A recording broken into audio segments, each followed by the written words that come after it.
આવી અસર જે જીવતા હતા એના ઉપર પડ્યું તો આવી અસર થઈ છે. આ જો તો અમેરિકાએ કેટલું ખરાબ કર્યું છે સાથે એ તમે જોઈ શકો છો આમાં.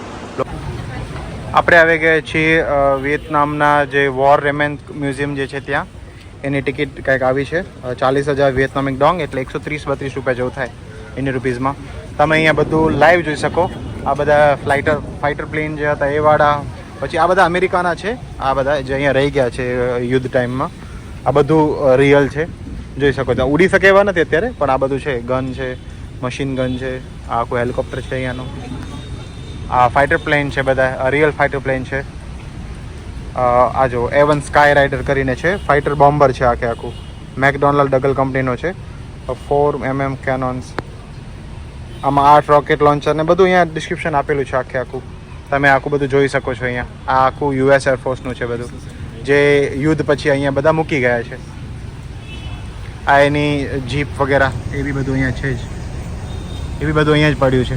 કેટલી ક્વોન્ટિટી છે, શું છે, બધું તમે જોઈ શકશો. આ જો આ જે છે ને એ મેબે CH-47 છે, જે ચિનુક કહેવામાં આવે છે. આ helicopter Chinook helicopter, I think આપણે ઇન્ડિયામાં બી આ ચિનુક છે જ, જે સ્પેશિયલી આર્મી માટે ડિઝાઇન કરેલ છે. તો આ પણ US અમેરિકાનું જે છે એ વાળું રહી ગયું છે અહીંયા. બાકી આ બધા વોર્સના ટેન્ક વગેરે, એટલે આ બધાને મ્યુઝિયમમાં રાખેલા છે કે તમે લાઈવ લોકો જોઈ શકે કે જે સિવિલ વોર હતી એ લોકોની, આઝાદી પછી પણ સિવિલ વોર હતી, તો એમાં કઈ રીતના જે યુદ્ધના જે હતા શું કહેવાય પ્લેન છે, હેલિકોપ્ટર છે, કયા યુઝમાં લેવામાં આવ્યા હતા, બધું અહીંયા છે ભાઈ. તો આ છે આવું કંઈક એન્ટ્રન્સ છે. વોર રાયમન મ્યુઝિયમ કરીને છે, રાયમન્સ મ્યુઝિયમ. વિયેતનામીઝ લોકો જે હંમેશા એને સિવિલ વોરની યાદ આવે એ લોકો માટે આ મ્યુઝિયમ બનાવવામાં આવ્યું છે. આખું જુઓ તમે, બધા ફાઇટર પ્લેન્સ વગેરે બધું અહીંયા રાખવામાં આવ્યું છે. તો હવે આની અંદર આખી ફોટો ગેલેરી છે, જેમાં આખા યુદ્ધ વિશે ડિસ્ક્રિપ્શન બધું આપેલું છે. આ જો 1973માં પેરિસ પીસ એકોર્ડ, એટલે પેરિસની જે સંધિ થઈ હતી આ લોકો વચ્ચે, એમાં કઈ રીતે શું થયું હતું એનું આખું ડિસ્ક્રિપ્શન છે, વાંચી લેવાનું બધું અહીંયા. આખા ફોટોગ્રાફ આવેલા છે, કઈ રીતનું અહીંયા સિવિલ વોર થયું અને સિવિલ વોર પછી કઈ રીતે શાંત થયું, કયા લોકોની શું ભૂમિકા હતી, બધી વસ્તુ આમાં આખું ડિટેલમાં આપેલું છે.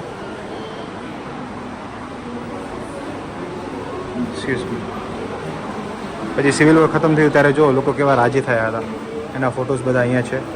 સામેની બાજુ તમે જોઈ શકો. ત્યારે આ આઝાદી થઈ ત્યારે તમે માનશો નહીં કે આઝાદી, હોચીમિન પોતે આઝાદી જોઈ નહોતા શક્યા, કેમ કે એના પહેલાં એ ડેથ થઈ ગયા હતા.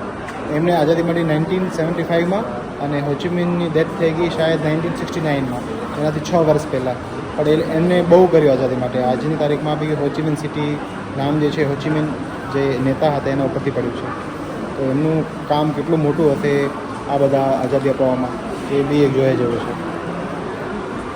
બાકી અહીંયા જો મિની ટેન્ક વગેરે બી રાખેલું છે, અને અમુક વસ્તુઓ રાખેલી છે. અમુક સોલ્જરના કપડાં, જૂતા બી રાખેલા છે કે જે લોકોની ડેથ થઈ હતી આપણા યુદ્ધની અંદર. જો આખું મૂવી બી ચાલે છે, કઈ યુદ્ધ થઈ હતી, શું હતું, એ ટાઈપના વિડીયોઝ બી છે. જો આ બધા એ ટાઈપના રિયલ વિડીયોઝ છે, જ્યારે સિવિલ વોર ચાલતી હતી ત્યારના. તો એ કેટલું ખતરનાક ટાઈમ રહ્યો હશે દેશ માટે, એ હંમેશા યાદ રહે. એટલા માટે આ લોકોએ અહીંયા આખું સિવિલ વોર મ્યુઝિયમ બનાવેલું છે. તો અહીંયાની GDP જે છે 1976 જ્યારે આઝાદ થયો ત્યારે 360 હતી, અને અત્યારે જે છે એ 7,600 છે 2024ના લેટેસ્ટ યર પ્રમાણે. પર કેપિટા ઇન્કમ છે આવાળું બધું. તો ભાઈ સારું એવું ગ્રો કર્યું છે યર બાય યર. એમને ખાસ કરીને 2010થી 2020માં તો બહુ જ કર્યું છે, સમજી લો ને, 4 ગણા. બહુ સારું કહેવાય, કન્ટ્રીનું ડેવલપમેન્ટ બહુ સારું છે. તો અમેરિકા હંમેશા કેટલું ક્રૂર રહ્યું છે એ તમે અહીંયા જોઈ શકો છો. 1961થી 1971ની વચ્ચે US આર્મીએ આવી રીતમાં એક કેમિકલ હોય છે, ટોક્સિક કેમિકલ છે, એ લોકોએ સ્પ્રેડ કર્યું. શેનાથી તો કે આવી રીતમાં જો તમને આમાં બતાવવામાં આવશે, આવી રીતે આવાડો જો એને ડિસ્ટ્રોય કરવા માટે, લોકોને ડિસ્ટ્રોય કરવા માટે, અહીંયાની આબોહવાને ડિસ્ટ્રોય કરવા માટે. તો આ જે છે ને આખું ઓરેન્જ અલર્ટ નામ આપવામાં આવ્યું હતું. કઈ કઈ જગ્યાએ કર્યું હતું તમે જોઈ લો, આખો મેપ છે. એમાં જે તમને પિંક જગ્યાએ દેખાય છે ને એ જગ્યાએ એ લોકોએ સ્પ્રેડ કર્યું હતું કેમિકલ, જેનાથી વધારે ડેમેજ થઈ શકે, મોસ્ટ ડેમેજ થઈ શકે. લોકોની હાલત જો આવી થઈ ગઈ હતી, ઝાડ બધા બળી ગયા હતા, આવી રીતમાં જો કપાઈ ગયા હતા બધા આવી રીતમાં, અને જમીન આવી ખરાબ થઈ ગઈ હતી. એટલે અમેરિકાએ કાંઈ બાકી નથી રાખ્યું કોઈ બી દેશને ખરાબ કરવા માટે. પછી એ કેમિકલની અસર લોકો ઉપર કેવી થઈ જોઈ લો તમે. લોકો આવા જન્મે એના પછી જો એ જ આ બધા 1979માં જન્મેલા છે ડિસ્ટ્રિક્ટની અંદર. નામ છે વિંગફુંગ પ્રોવિન્સમાં. આ લોકો ઉપર આવી અસર જે જીવતા હતા એના ઉપર પડ્યું તો આવી અસર થઈ છે. આ જો તો અમેરિકાએ કેટલું ખરાબ કર્યું છે સાથે એ તમે જોઈ શકો છો. આમાં લોકો પર કેટલી નેગેટિવ અસર થઈ છે ઓરેન્જ એલર્ટની.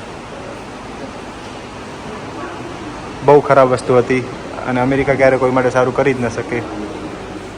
તમે જોઈ શકો છો આની અંદર કે કેટલી હદે ક્રૂર હતી એ વસ્તુ જે ટોક્સિક કેમિકલ સ્પ્રેડ કર્યું હતું વિયેતનામ, સાઉથ વિયેતનામ ઉપર. એનાથી કેટલી હાલત ખરાબ થઈ ગઈ લોકોની. નાના છોકરાઓથી કરી આ બધાએ અને મોટા સુધીની હાલત ખરાબ હતી. આ જુઓ તમે. પછી લોકો જે જન્મ્યા નહીં કેવા જન્મ્યા આ જુઓ તમે. સિરિયસલી મને અત્યારે એટલું આમ ગુસ્સો આવે છે અમેરિકા ઉપર કે આ વસ્તુ તમે જુઓ. આ આવું કરે છે અમેરિકા સિવિલમાં. આ જુઓ કેવો અલગ જન્મ્યો બાળક. તો આ બધા વસ્તુ જે છે એ વોર પછી કેટલા એ ટાઈમમાં 1971માં બી અમેરિકા એટલી જ હાલત ખરાબ કરી હતી. પછી કોઈક આવી રીતમાં જન્મ્યા છે પેરાલાઇસિસ કરેલા. આ જો બિચારા આની હાલત જુઓ તમે. તો એ આના લીધે જ બધું આ બધું કેમિકલના લીધે થયું હતું. Orange chemical. તો આખું આ જે રૂમ જે છે ડેડિકેટેડ એ આવા લોકો માટે છે કે અમેરિકાએ શું હાલત કરી હતી વિયેતનામની. આખું ડિસ્ક્રિપ્શન બી આપેલું છે. મેં થોડું શોર્ટમાં વાંચીને તમને સમજાવ્યું કે શું હતું શું નહીં. જેને હિસ્ટ્રીમાં રસ હોય એ પ્લીઝ અહીંયા વિઝિટ કરજો.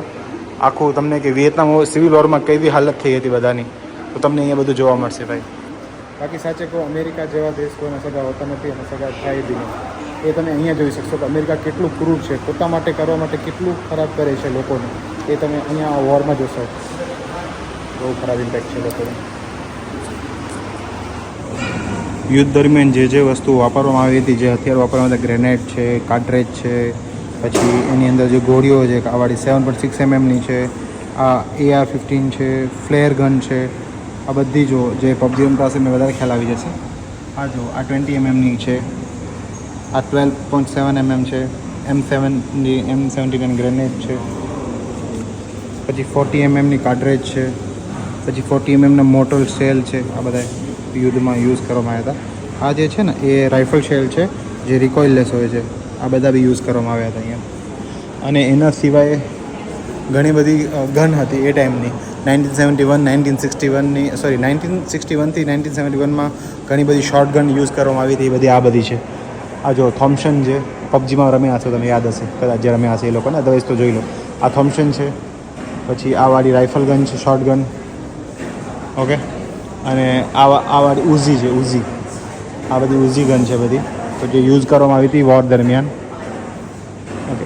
અને આ પછી M7.62 mmની ગન છે બધી જેમને આઈડિયા હશે.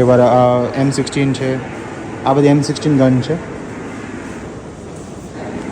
અને આ બધી જે MK20 આ બધી ગન યુઝ કરવામાં આવી હતી એ ટાઈમના.